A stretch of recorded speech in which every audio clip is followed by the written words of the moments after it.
pujante. A grande obra da senhora foi ter recuperado estrada, homem. Estrada. A senhora deixou 4.000 quilômetros ser destruído de estrada para dizer depois que recuperou 1.500, 1.600. Tem uns que nem recuperação é. Vocês acham que Fátima vai correr todos esses riscos? Todos. E olha que se prevalecer aí, se chegarmos a um estado, uma situação, que de fato, um desembargador como Cláudio Santos, que é um homem sério, que tem coragem, que tem culhão, que já passou pela administração desse estado como secretário de segurança, e que de sexta-feira para cá se comenta que poderia topar ser governador do estado numa eleição no TJ, aí é que eu tenho pena mesmo. Porque Cláudio não vai agradar nem esquerda nem direita, não. Cláudio, se brincar, nem recebe nem de direita nem de esquerda. Ele vai fazer em 7, 8 meses o que tem que ser feito. E não vai estar preocupado com o sindicato dali, com o político reclamando daqui. Vai não. Ele vai se preocupar com o estado do Rio Grande do Norte.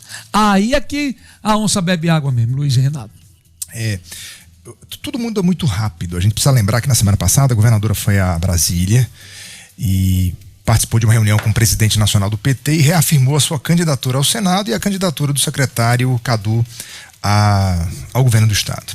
Na última sexta-feira, Cadu Xavier, me corrijam se eu estiver errado, mas me comentaram comigo que ele teria dito que poderia sim ser um candidato na eleição indireta. Isso disse na rádio, não foi? Olha, Carlos Eduardo Xavier é uma das melhores figuras que eu conheci nos últimos anos. Cara educado, gente boa, atencioso, de valor. Eu não sei o que botaram na água desse rapaz, não. Luiz. Eu, por exemplo, se eu tivesse qualquer força política nesse estado, eu deixaria Cadu para ser governador, para ser candidato à reeleição na cadeira do governador. Porque o discurso dele vai cair por terra. A farofa vai acabar. Cadu, fizeram uma lavagem cerebral tão grande em Cadu,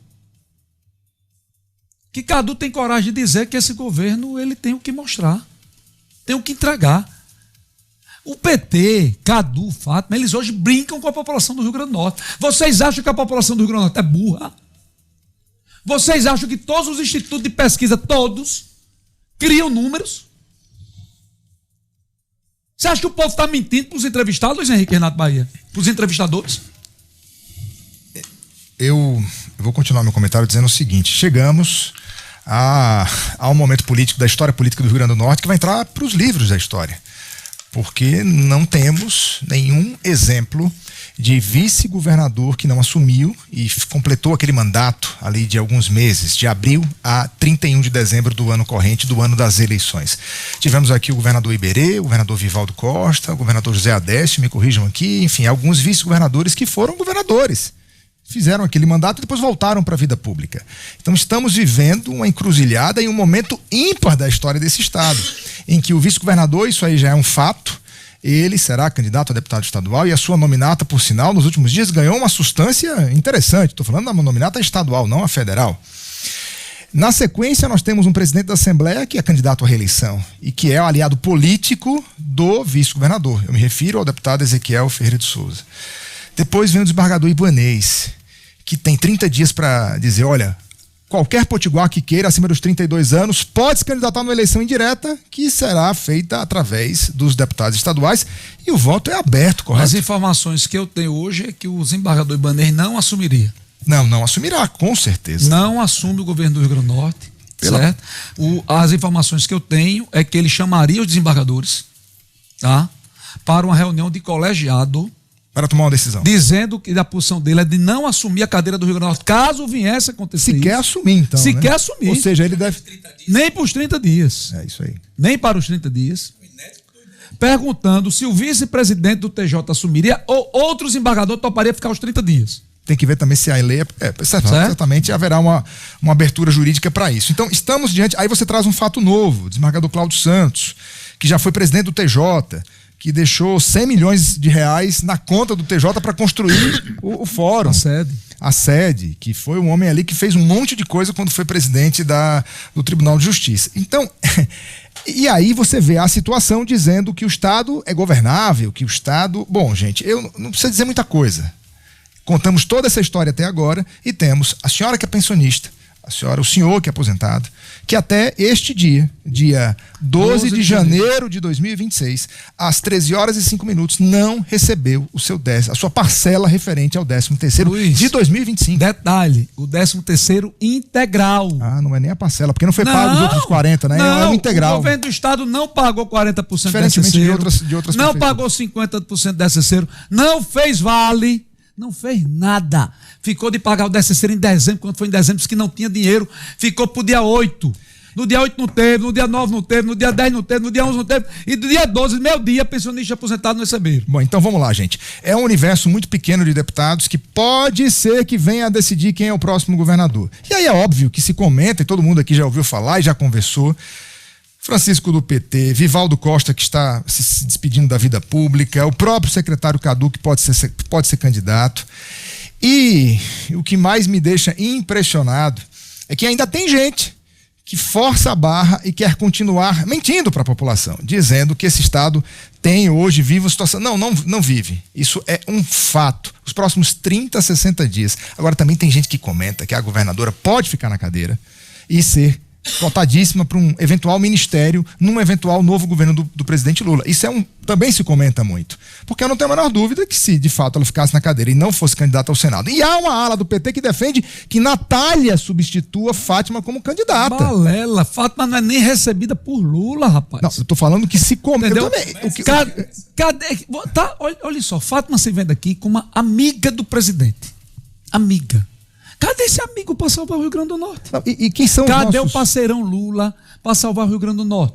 Por que Lula não tem as mesmas ações para o Rio Grande do Norte que tem para Paraíba, para Bahia, para o Piauí? Quem são os representantes do Rio Grande do Norte no primeiro escalão do governo? O último foi Jean Paul por conta própria. Para capital político dele lá, de ligação direta com o presidente. Foi o último potiguar que estava ali no primeiro escalão. Piauí tem, a Paraíba tem, o Ceará tem. A Bahia, meu Deus do céu, a Bahia tem tudo. E qual é o capital político do PT no primeiro escalão? Por isso que fala-se nisso. Senta na cadeira, pode ser um eventual ministro, mas aí está contando com o ovo antes da galinha. Será que o presidente Lula será reeleito? Tem dois pontos ainda. A promessa de fato foi interessante. Dia 9, não foi ninguém que determinou, não.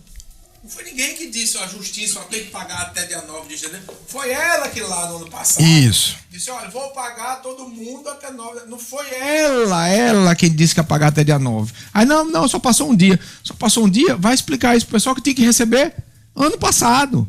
Então assim, ninguém não foi nem empurrado. Você, de novo, vem as promessas e as pessoas acreditam nas promessas.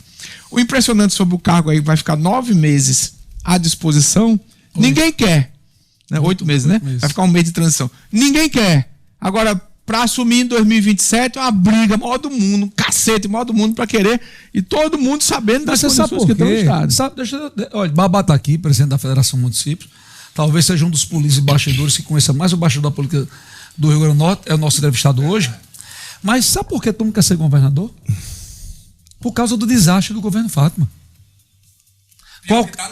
Qualquer cidadão que assumiu o governo do Rio Grande do Norte, a partir de 1º de janeiro, se consagra. Faz sentido. Ou até agora, também de repente. Qualquer cidadão que ganhar eleição no primeiro ou no segundo turno, em 2026, ele se consagra. Porque Carlos Eduardo foi um grande prefeito depois de Micael. Carlos Eduardo não fez nada. Mas tinha coleta de lixo em dia, pagava o funcionalismo em dia, a iluminação e pintava os canteiros. O próprio deputado Fernando Mineiro chamou ele de prefeito maquiador. Quem está dizendo isso não foi Mineiro. Fernando Mineiro, deputado do PT, disse que Carlos Eduardo era o prefeito maquiador da Zona Sul. Então, qualquer cidadão que ganha eleição para o governo do Estado do Rio Grande do Norte tem tudo para se consagrar. Porque pior do que está, não fica. Não fica. Ele só vai precisar ter coragem de enfrentar os sindicatos e de negociar bem com a Assembleia e com o Tribunal de Justiça.